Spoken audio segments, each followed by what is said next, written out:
Welcome to Black and Gold Today, brought to you by Ray Brandt Infinity. I'm Rachel Whittaker.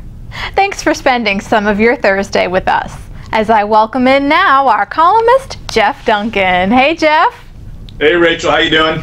Doing fine. Well, now the Saints have 9 draft picks and 13 undrafted free agents, and it's game on to try to make this team. So which of the draft picks do you think has the highest uphill battle to make the team at this point?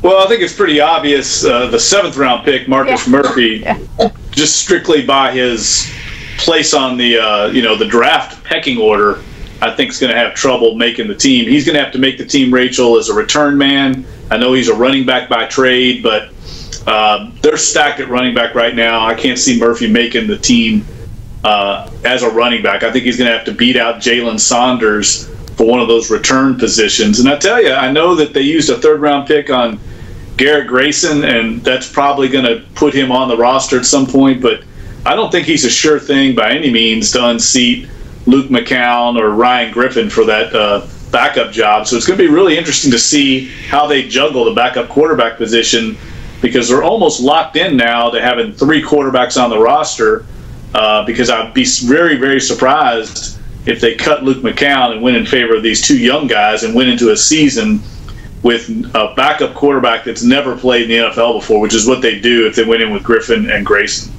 Exactly, yeah. McCown definitely has had more experience, so we'll see what direction the Saints go there. I agree with you about Murphy, too. Peyton praised his return abilities, so we'll see what he can bring to the table coming up in camp. So up next, though, we'll turn to Deflate-gate.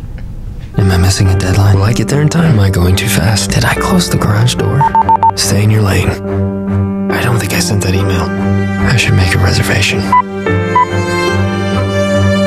I thought it was clear.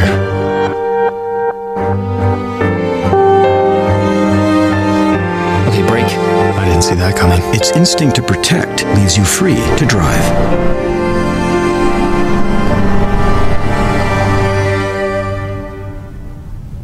Welcome back.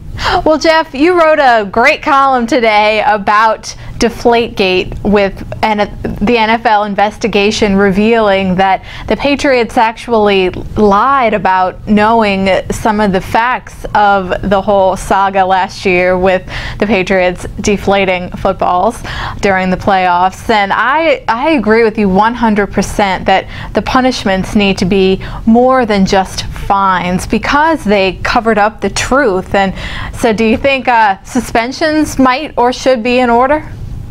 Well, I don't think there's any doubt about it. I think the league's going to be under intense scrutiny to see how they handle this investigation and the discipline that they mete out. Precedent was set a few years ago with the New Orleans Saints, Rachel, where they were fined and suspended more than any other organization in the history of the NFL. Those punishments really derailed an entire season for the New Orleans Saints, and largely because of how they handled the investigation, more so than the actual crime itself. It was the cover-up, if you will. Why is one of the reasons why Roger Goodell sanctioned them so heavily. And I think the same is going to be true of Tom Brady in particular, because he flat out lied to NFL investigators about his knowledge of the process that was being involved. And I don't think they're going to take it kindly to that. It's past experiences. The NFL wants you to cooperate when you're called on the carpet, and they expect you to be forthright. And in this case, it seems clearly. And I haven't read the entire 243-page report. I read a lot of it, but it's pretty clear. You can jump to the conclusion that while they didn't outright prove that the Patriots and their staff deflated these balls, you can jump to the conclusion that they did it and that they should be held responsible for it. And it goes back to the integrity of the game. That's what they violated, and that's sacrosanct in the NFL. So I think it's going to be interesting to see just how hard they come down on Brady and the Patriots. Right, absolutely. Knowing about the illegal act was the key in the NFL coming down.